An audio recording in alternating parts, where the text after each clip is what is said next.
ওই যে আমার আমার বড় মেয়ে, ওই দেখেন ও এখনে ও লেখাপড়া খুবই ভালো, বর্তমান কেজিতে পড়ে।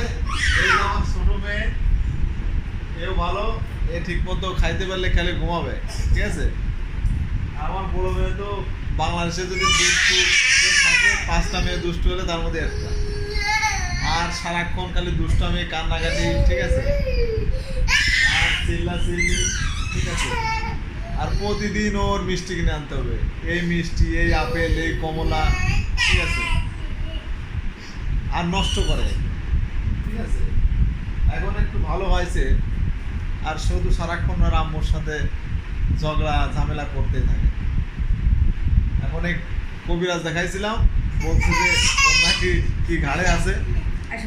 ঠিক আছে, যাই হোক, সবাই দোয়া করেন আমার বেবিটা যাতে সুন্দর সুস্থ ভালো থাকে, এবং ওর যে পাগলাম এটা যাতে শিখে যায়, দুষ্টমি স্বভাবটা যাতে শিখে যায়।